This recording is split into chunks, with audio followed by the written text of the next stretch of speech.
O magnata dono da mansão chamou o motorista em seu escritório ao verificar a rota diária do GPS. Carlos Menezes é um homem de cerca de 50 anos, de estatura média, com cabelos grisalhos impecavelmente penteados para trás e olhos frios e penetrantes. Seu rosto é marcado por uma vida de disciplina rigorosa e ambição sem limites. Ele é conhecido por sua avareza e rigidez. Um homem que observa sempre os outros com suspeita, incapaz de confiar em alguém. Apesar de sua imensa riqueza, Carlos ama o dinheiro acima de tudo e deseja incessantemente acumular mais e mais. Carlos é obcecado pelo controle, a ponto de verificar diariamente o GPS do seu carro para garantir que seu motorista não o utilize para fins pessoais. Ele nunca esquece de lembrar a todos do caso do motorista anterior que ousou usar o carro para corridas privadas. Quando Carlos descobriu a verdade, ficou furioso. Demitiu imediatamente o motorista e o processou. Ele ganhou a causa, deixando o homem na miséria e destruindo sua reputação.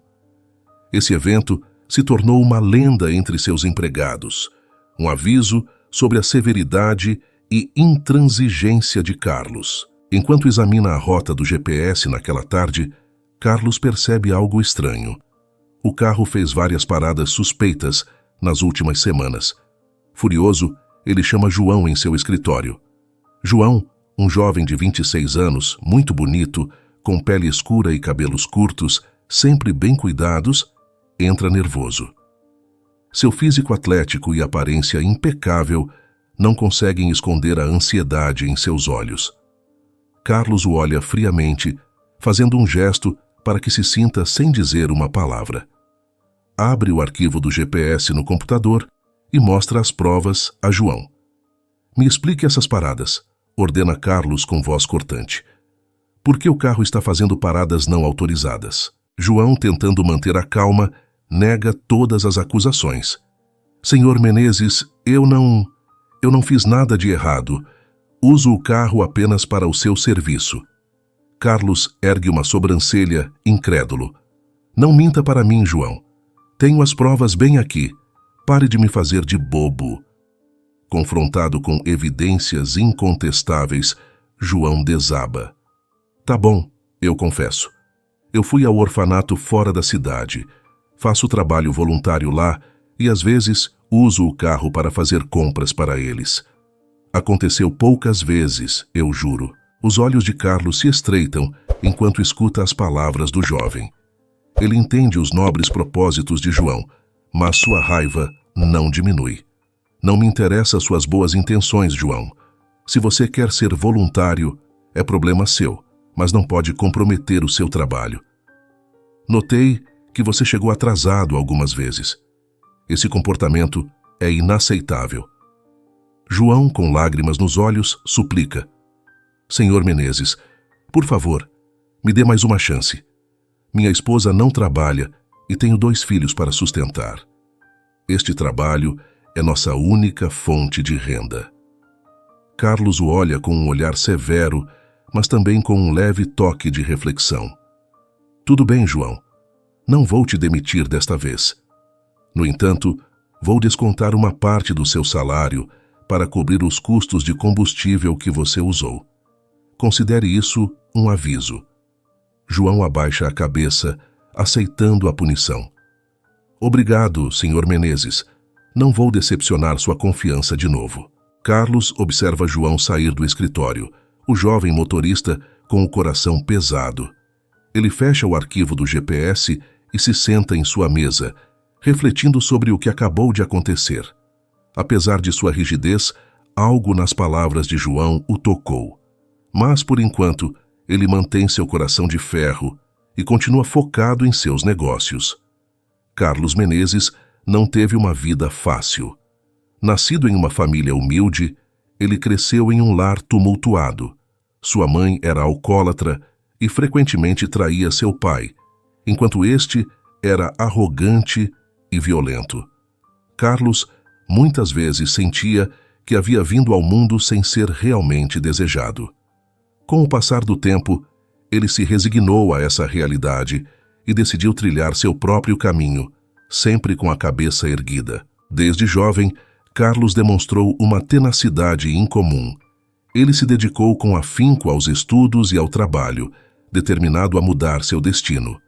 Com muito esforço, fundou uma pequena empresa de software voltada para a utilização da inteligência artificial. Foram anos de sacrifício, noites sem dormir e desafios constantes. Mas Carlos nunca desistiu.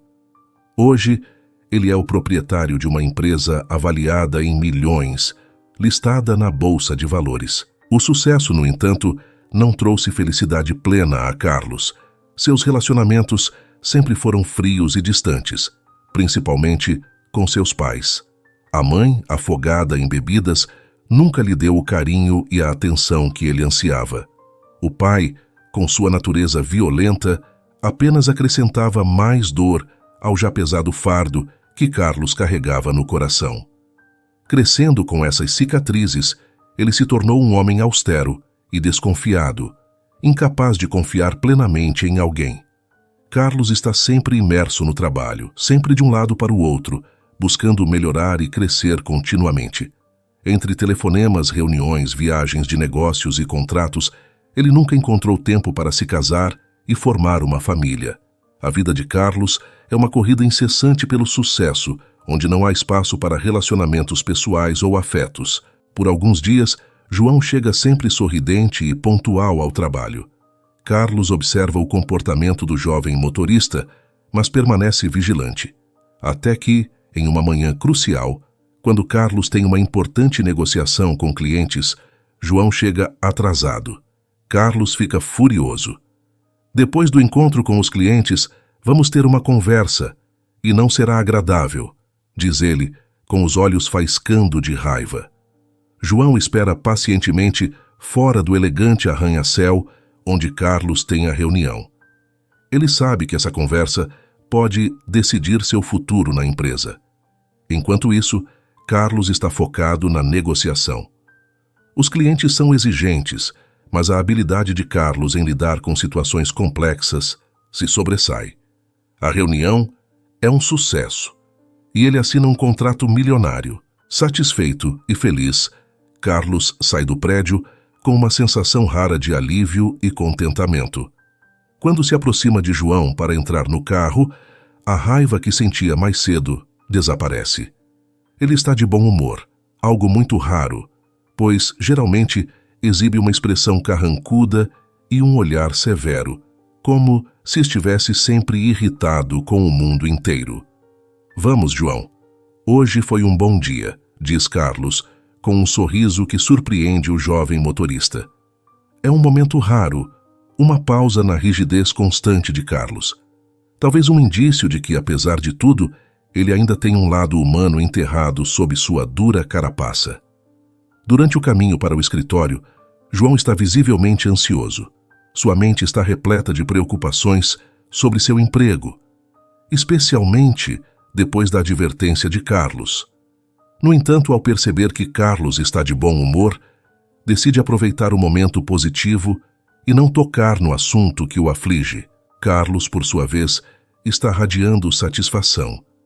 É raro vê-lo sorridente e seu olhar está relaxado enquanto observa o cenário urbano pela janela do carro. Ele aprecia as vitrines do centro, as pessoas que passam apressadas pelo calçadão, cada uma com sua própria vida, e os imponentes prédios que cercam a área. Normalmente, quando está no carro, Carlos permanece ao telefone o tempo todo, visivelmente estressado e imerso em problemas corporativos. Hoje, no entanto, o ambiente parece leve. De repente, Carlos quebra o silêncio com uma exclamação inesperada. João, leve-me lá agora. João, um pouco surpreso, pergunta: Onde, senhor Menezes? Carlos responde com uma leve ironia: Lá no orfanato, onde você diz que faz trabalho voluntário. João fica atônito, sem conseguir entender a súbita e peculiar solicitação. Carlos mantém a calma e, com um sorriso no rosto, diz: Vamos ver se nesse endereço realmente existe um orfanato ou se é uma residência misteriosa, talvez de uma bela dama. Ele sorri, ironicamente. João, um pouco desconcertado, responde: uma bela dama? Mas, Sr. Menezes, eu sou casado. Carlos, com um tom alegre, retruca: e que diferença faz isso? De qualquer forma, vá em frente, leve-me até lá. Hoje estou encerrado com o trabalho. Carlos então avisa sua secretária para cancelar todos os compromissos do resto do dia. O orfanato está localizado do outro lado da cidade, em um bairro periférico e popular, muito diferente do elegante bairro administrativo, onde se encontram os prédios financeiros e os escritórios requintados. Enquanto a viagem prossegue, a paisagem vai mudando, refletindo o contraste marcante entre os dois mundos. Quando chegam ao destino, um grupo de crianças está jogando futebol no pátio do orfanato. Ao reconhecerem a chegada do carro dirigido por João, elas acenam animadamente, como se fosse uma grande festa para elas. A alegria contagiante das crianças contrasta fortemente com o ambiente ao redor. A estrutura do orfanato é visivelmente deteriorada. O prédio parece ter sido abandonado à própria sorte. As paredes externas estão descascadas e cobertas por grafites, e algumas janelas estão quebradas ou faltando vidros. O telhado, parcialmente desfeito, revela rachaduras e áreas expostas ao tempo. O ambiente ao redor é desorganizado, com jardins negligenciados e uma sensação geral de abandono. Apesar da aparência decadente, o riso das crianças e o calor de sua recepção dão um toque de esperança ao cenário desolado. Carlos sai do carro, sentindo a soalheira abrasadora do dia. Ele observa com cautela o que o cerca, as ruas e o orfanato que parece ter sido deixado para trás pelo tempo. O cenário lhe traz memórias de sua própria juventude, quando ele morava em um bairro semelhante, onde a vida era dura e a necessidade constante. Ele se lembra de sempre ter que estar alerta para não ser roubado.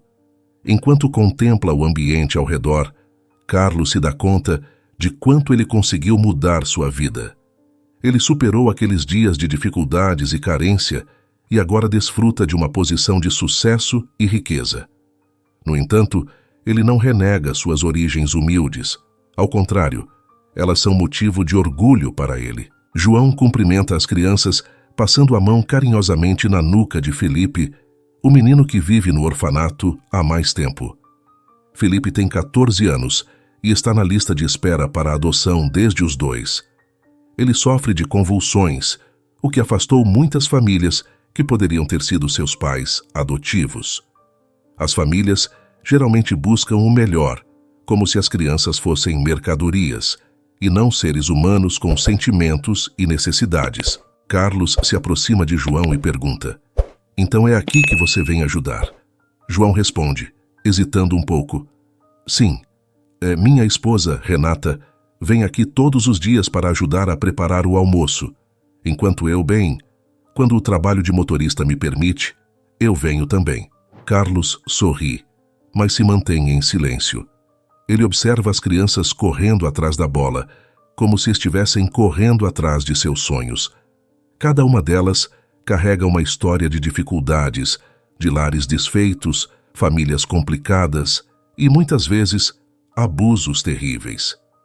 Alguns perderam os pais em acidentes de carro, outros foram retirados de suas casas para evitar maiores abusos. Apesar disso, a alegria e a inocência nos olhos das crianças contrastam fortemente com suas histórias dolorosas. Carlos admira essa capacidade de encontrar felicidade e esperança, mesmo em meio às adversidades.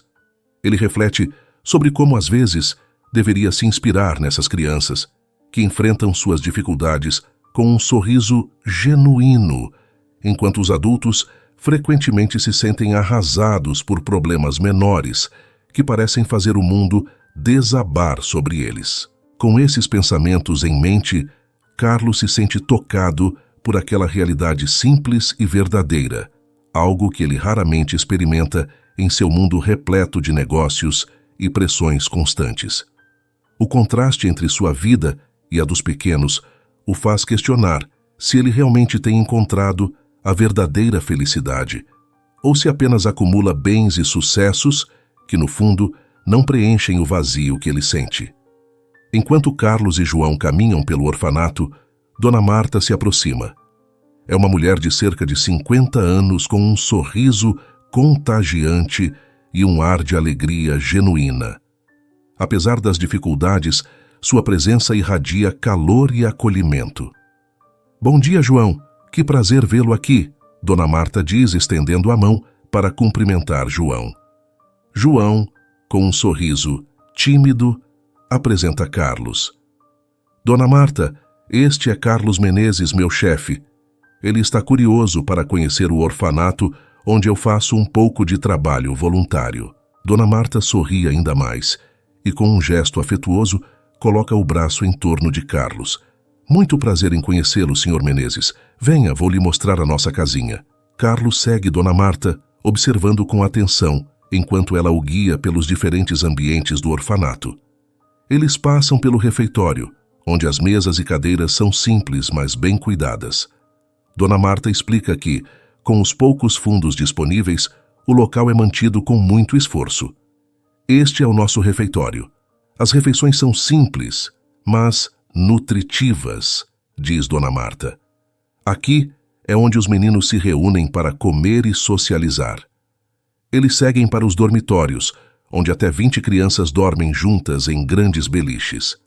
"Os dormitórios são bem básicos", explica Dona Marta.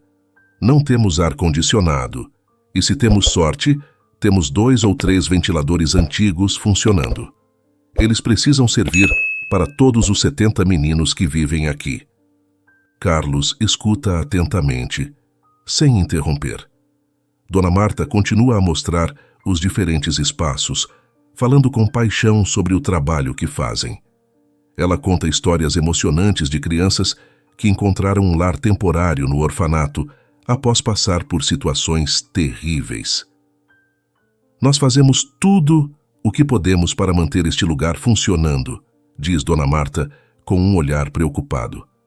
"Infelizmente precisamos de reformas, mas os fundos são sempre escassos." Durante a viagem de volta, o silêncio predomina no carro, até que João, um pouco envergonhado, decide falar. "Sr. Menezes, o senhor sabe, você se parece muito com Dona Marta." Carlos, surpreso com o comentário, responde imediatamente. "Que besteira é essa, João? O sol deve ter te feito mal."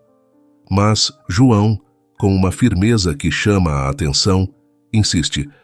"Não estou falando de aparência física, mas do olhar. Vocês têm os mesmos olhos, o mesmo olhar." Carlos suspira, mas não responde. Ele fica pensativo, contemplando as palavras de João, enquanto olha pela janela do carro, observando a cidade que passa. A comparação inesperada o deixa com mais perguntas do que respostas, e ele se pega refletindo sobre sua própria vida e as diferenças que o distanciam daquele mundo. Carlos pede a João que o leve para casa, já que cancelou todos os compromissos para o restante do dia. "Não há motivo para voltar ao escritório", diz Carlos. "Você trabalha para mim há quase 2 anos, e durante todo esse tempo tem me buscado todas as manhãs. No entanto, você nunca entrou em minha casa. Hoje, quero lhe oferecer um café." João aceita o convite com prazer. Quando chegam à vila de Carlos, ele é conduzido para a grande varanda nos fundos da casa. O local é deslumbrante, com uma ampla piscina cercada por um parque meticulosamente cuidado, repleto de árvores e flores perfumadas. A vista é de tirar o fôlego, com o verde do jardim contrastando com a elegância da arquitetura da casa. João, visivelmente impressionado, se acomoda confortavelmente na varanda enquanto Carlos prepara o café. Quando Carlos traz as xícaras, João serve o café com prazer e agradece a hospitalidade. "Obrigado pelo convite, Sr. Menezes", diz João. "Preciso dizer, Dona Marta realmente se parece muito com o senhor." Vocês têm os mesmos traços. Da primeira vez que a vi no orfanato, pensei que ela fosse sua irmã. Carlos sorri e responde: Acho que se eu tivesse uma irmã, eu teria percebido, não acha? João ri e concorda. Provavelmente tem razão. Carlos, ainda com um sorriso, começa a compartilhar sua própria história. Eu venho de origens humildes. Trabalhei incansavelmente, dia após dia, para alcançar o sucesso que tenho hoje. É necessário ter tenacidade e determinação. E, acima de tudo, nunca se deve desistir. Quando fecham uma porta na sua frente, você deve se esforçar para abrir outras 10. João, ouvindo atentamente, também começa a contar sua própria história. Minha infância é muito parecida com a sua. Eu cresci em um dos bairros mais pobres e difíceis da cidade. Meu pai me abandonou quando eu tinha apenas 4 anos e minha mãe nunca esteve muito presente. Ela tinha que trabalhar muito para sustentar a família sozinha. Tenho 4 irmãos e 3 irmãs. Eu sou o mais velho e sempre fui a figura paterna para meus irmãos. Mas, assim como o Senhor, eu também não desisti.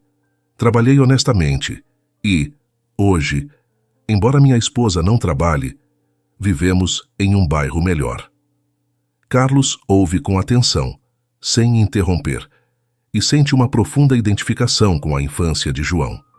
Ambos enfrentaram relações difíceis com os pais e lutaram para superar suas dificuldades. Após um tempo, Carlos se levanta, agradece a João pela companhia e diz: Obrigado pela conversa. Volte para me buscar amanhã, às 8 da manhã, como de costume. João agradece novamente e se despede, saindo da casa com uma sensação de admiração e respeito renovado por seu empregador. Carlos não consegue dormir, mas pela primeira vez em muitos anos, não é por questões de trabalho. Ele não consegue tirar da cabeça a reflexão de João sobre a grande semelhança entre ele e Dona Marta. Mas logo depois, virando-se e revirando-se na cama, Carlos pensa, já quase caindo em um sono profundo. Que bobagem! Na manhã seguinte, João, pontual, chega à mansão Menezes. No carro, Carlos pergunta: Mas você realmente acredita que eu pareço com Dona Marta?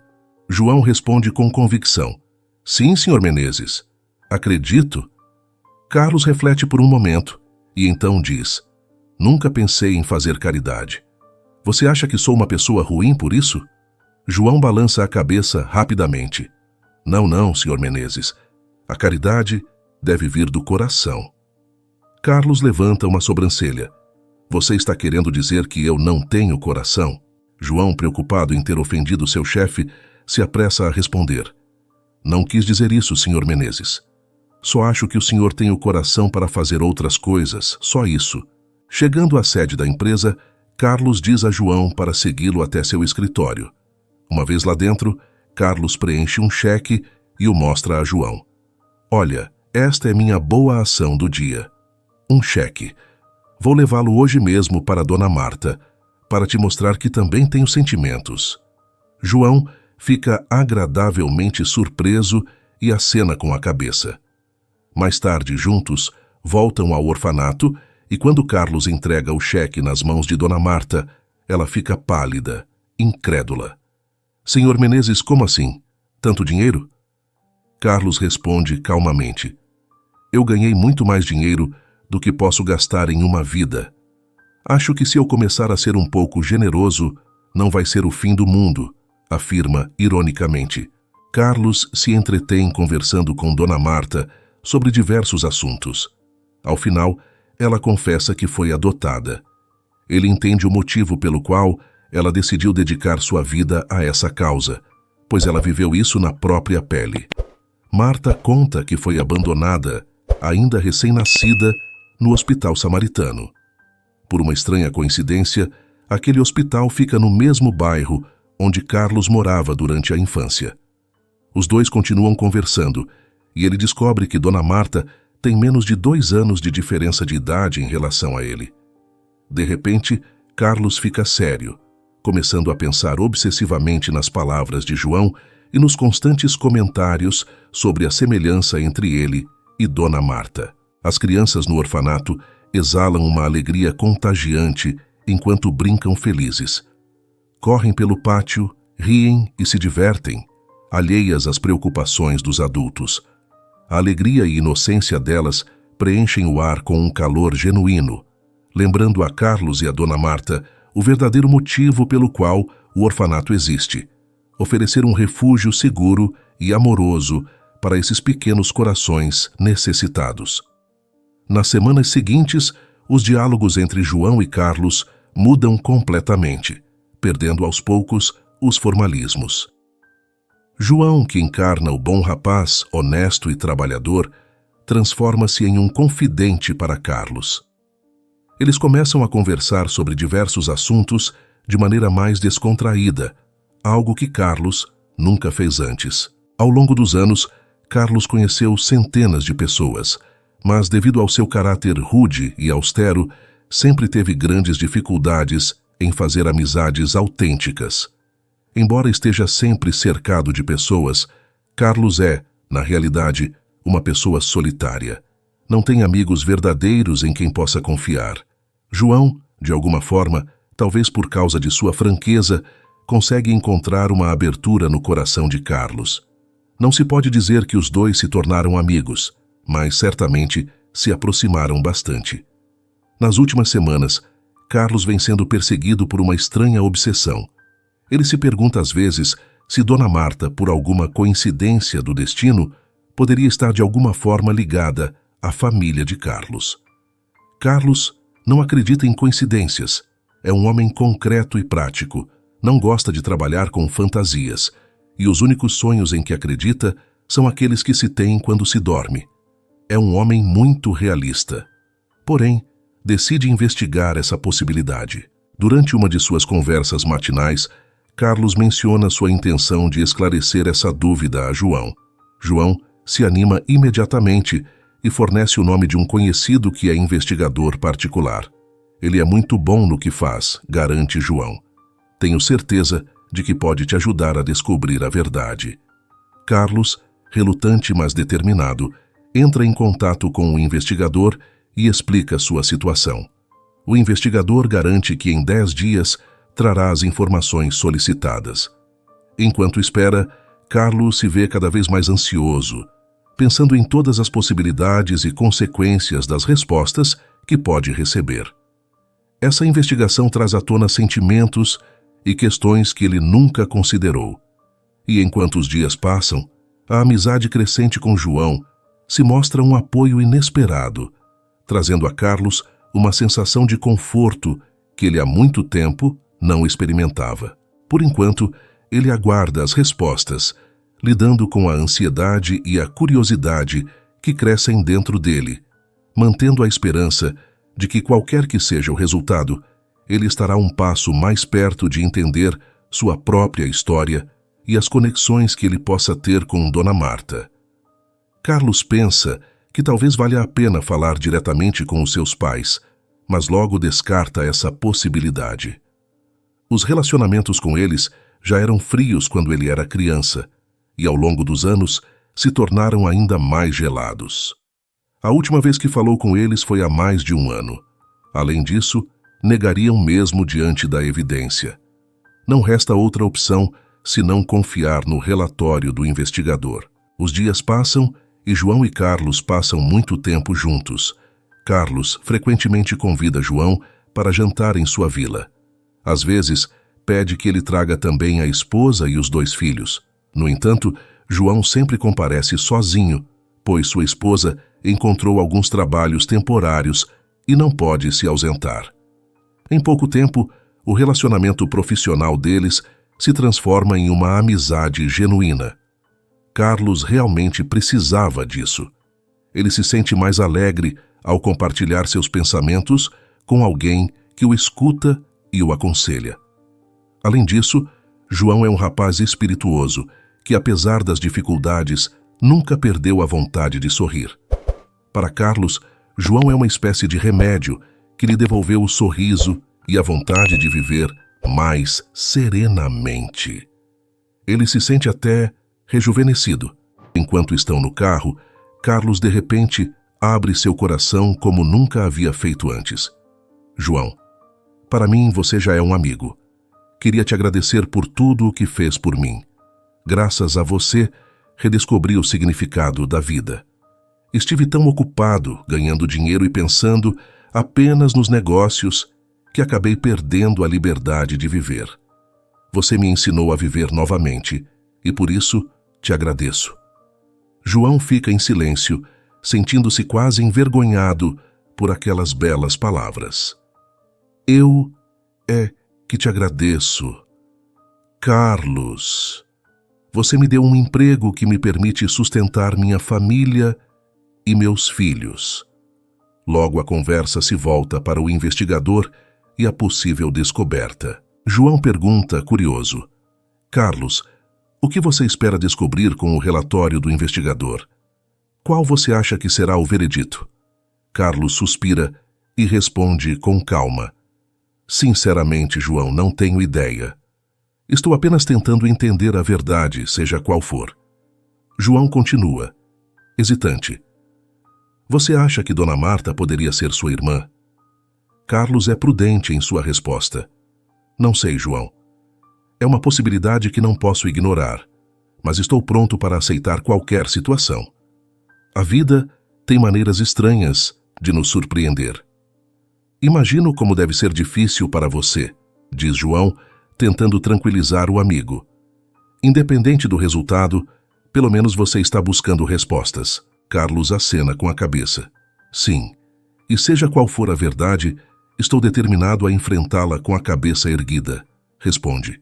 João, com um tom de voz reconfortante, afirma: Estou aqui para você, Carlos. Não importa o que aconteça, você pode contar comigo. Obrigado, João. Sua amizade e apoio significam muito para mim. Sorri Carlos, agradecido. 10 dias após o primeiro encontro com o detetive, Carlos finalmente recebe a tão esperada ligação. Após falar brevemente com o investigador, eles decidem se encontrar na mansão de Carlos. Imediatamente, Carlos informa João sobre a notícia, desejando sua presença como suporte moral. Quando o detetive chega à mansão, Carlos e João o recebem na sala de estar.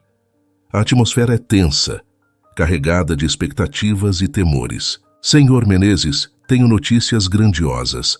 Começa o detetive com um tom solene. Carlos o olha intensamente, com as mãos ligeiramente trêmulas. Diga, por favor. Depois de uma investigação minuciosa, posso afirmar com certeza que Dona Marta é sua irmã, revela o detetive. João arregala os olhos, incrédulo. Minha nossa, murmura. Carlos fica sem palavras, a boca ligeiramente aberta. O detetive continua a explicar. Acontece que sua mãe, alguns anos antes de você nascer, teve um relacionamento extraconjugal. Quando seu pai descobriu a gravidez, obrigou-a a se desfazer da criança. Ele jamais aceitaria criar uma filha que não fosse dele. Isso tudo aconteceu antes de eu nascer? Pergunta Carlos, tentando compreender a imensidão da revelação. Exatamente, confirma o detetive. Dona Marta foi abandonada no hospital samaritano e, posteriormente, foi inserida em uma lista de adoção. Aos 3 anos, foi adotada por um casal. João, visivelmente surpreso, balança a cabeça. É inacreditável, diz, tentando encontrar as palavras certas. Carlos, como você está se sentindo? Carlos olha fixamente à sua frente, ainda atordoado. Não sei o que pensar, João. É muita coisa para processar.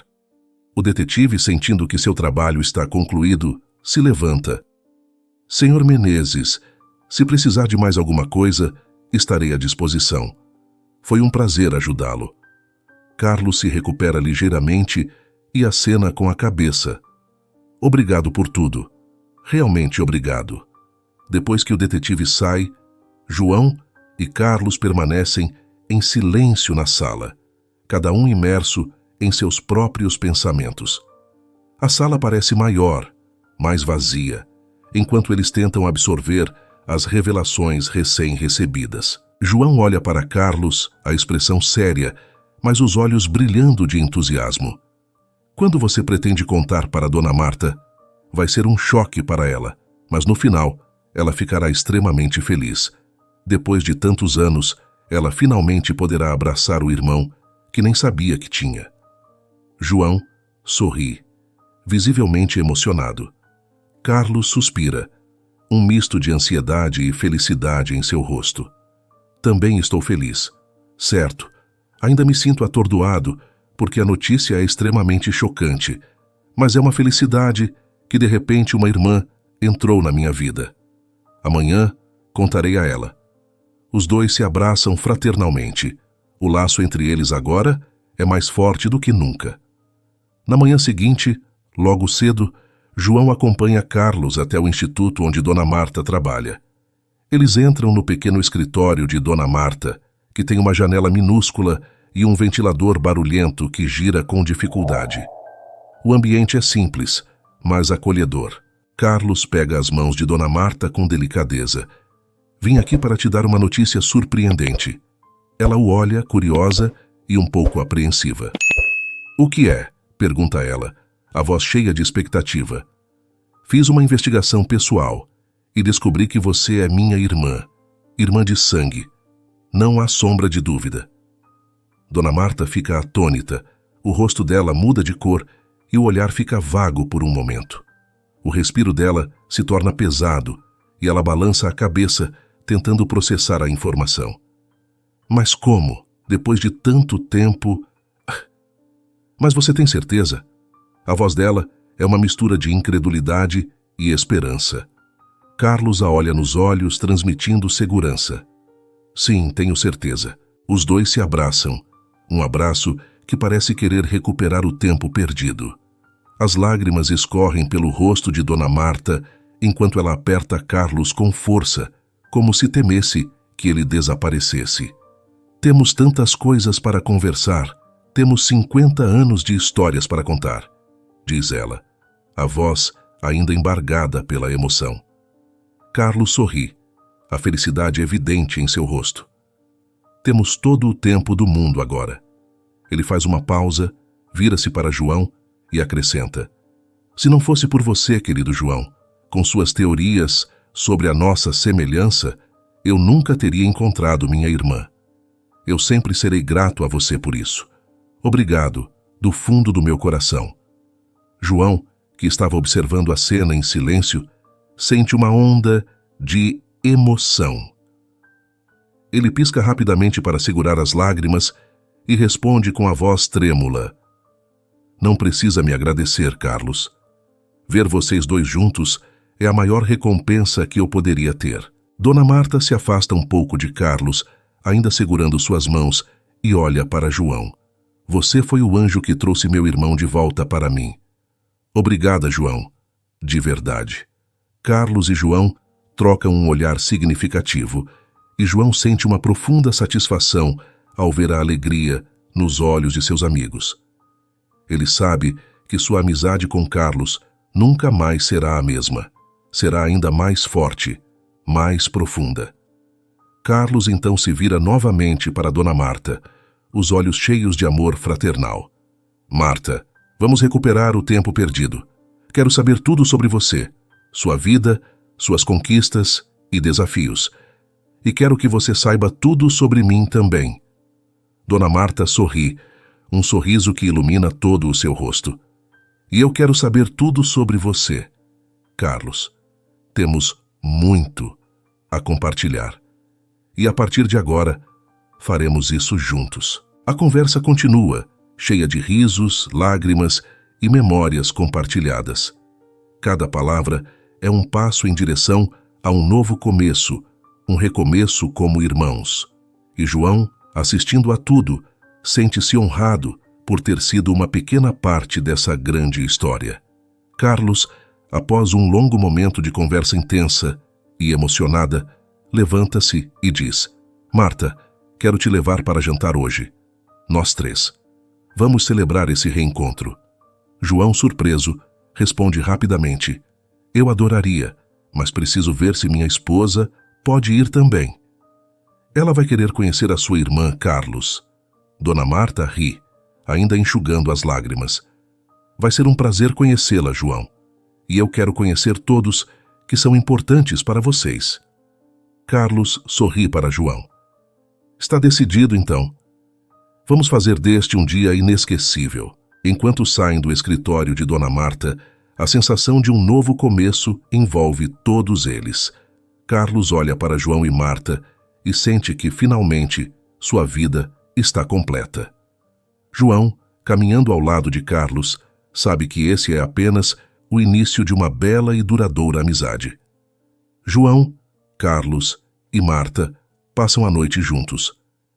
Infelizmente, mais uma vez, João tem que ficar sem a companhia da esposa, pois ela está trabalhando. Antes de ir embora, Carlos entrega outro cheque à Dona Marta, dizendo: "Pegue isso, é mais uma doação para o Instituto, e haverá muitas outras, pode apostar." Quando Carlos volta para casa, está exausto. As emoções daquele dia foram enormes, mas ao mesmo tempo desgastantes. Na manhã seguinte, quer fazer uma bela surpresa para Marta e pretende passar no orfanato para oferecer-lhe o café da manhã. Ele terá que pegar um táxi desta vez, pois João tirou a manhã de folga para ir ao dentista. Ao chegar lá, nota que seu carro está estacionado em frente à entrada. Carlos fica surpreso de ver o carro lá, mas logo imagina que João passou antes de ir ao dentista e fica feliz, pois assim terá a chance de oferecer o café da manhã também a ele. As crianças estão brincando como sempre. Felipe, o menino de 14 anos que vive no instituto desde sempre, se aproxima e pergunta: "O senhor é o chefe do João, não é?" "Sim", responde Carlos sorrindo.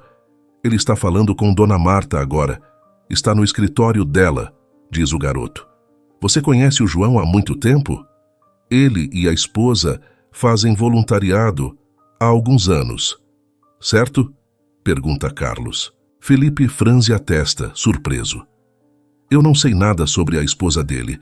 Ela nunca esteve aqui. Nem sabia que ele era casado. Sei que ele morou aqui por muitos anos antes de ser adotado."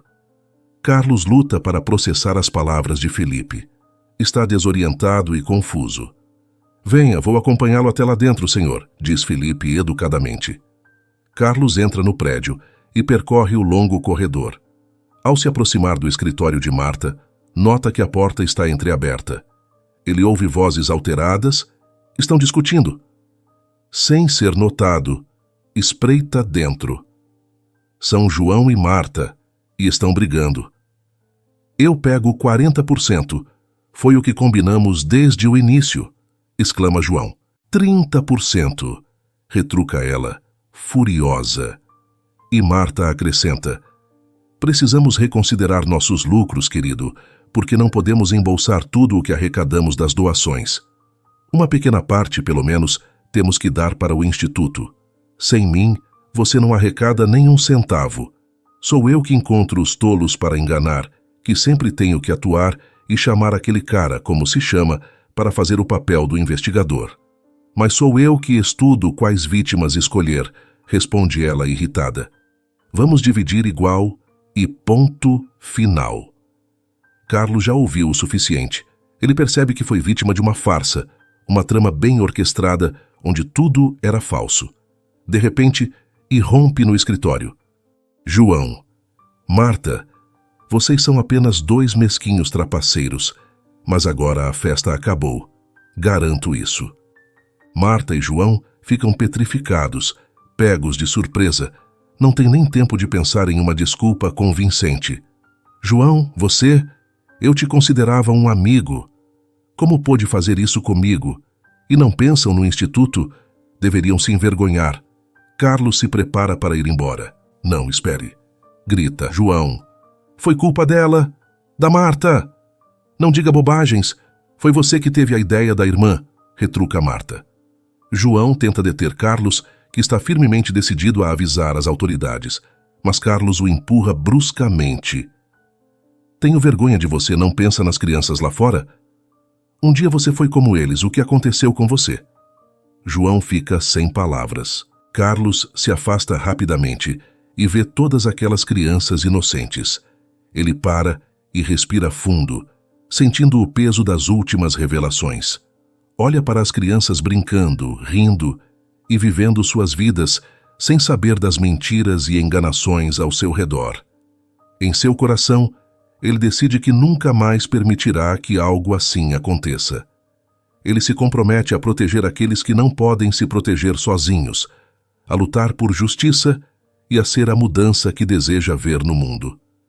Carlos caminha para fora do orfanato, sentindo uma nova força dentro de si. As crianças continuam brincando, alheias ao que aconteceu. Ele sabe que, embora tenha sido traído por aqueles em quem confiava, ainda pode fazer a diferença. E naquele momento, promete que usará seu poder e recursos para fazer o bem, para ajudar os outros e para garantir que a verdade e a justiça prevaleçam. E assim, a verdadeira força de um homem não é medida por sua capacidade de conquistar, mas por sua capacidade de perdoar, aprender e crescer.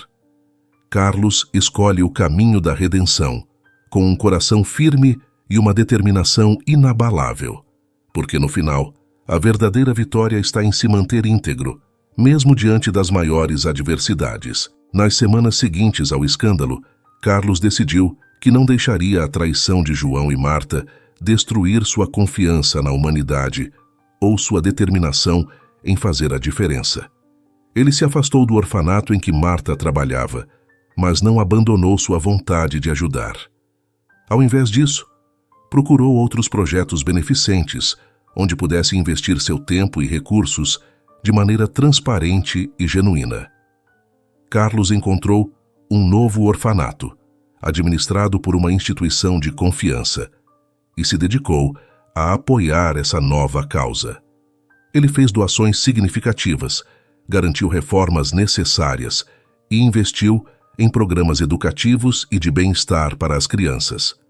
Dessa vez, ele se certificou de que cada centavo fosse utilizado de maneira correta, pessoalmente supervisionando as iniciativas e criando um relacionamento honesto e verdadeiro com as crianças e os responsáveis. Ao se envolver com este novo orfanato, Carlos descobriu uma nova paixão. Ele se tornou um mentor para muitas das crianças, compartilhando suas próprias experiências de vida e ensinando-lhes sobre resiliência e perseverança. Carlos encontrou um propósito renovado e uma alegria genuína em ver o impacto positivo de suas ações na vida daqueles que realmente precisavam de ajuda. Com o tempo, a imagem de Carlos Menezes mudou. Ele passou de um magnata, conhecido por sua rigidez e avareza, a um filantropo respeitado e admirado. E assim, ao transformar a vida das crianças, Carlos também transformou a sua própria, encontrando um sentido de paz e realização que jamais havia conhecido antes. Espero que você tenha gostado desta história cheia de reviravoltas e emoções. Se você curtiu e quer mais narrativas emocionantes como essa, não se esqueça de dar um like e se inscrever no canal Vivências Narradas. Aqui, cada história é uma nova aventura e estamos sempre prontos para te surpreender. Deixe também o seu comentário sobre o que achou da história e sugestões para futuras narrativas. Até a próxima!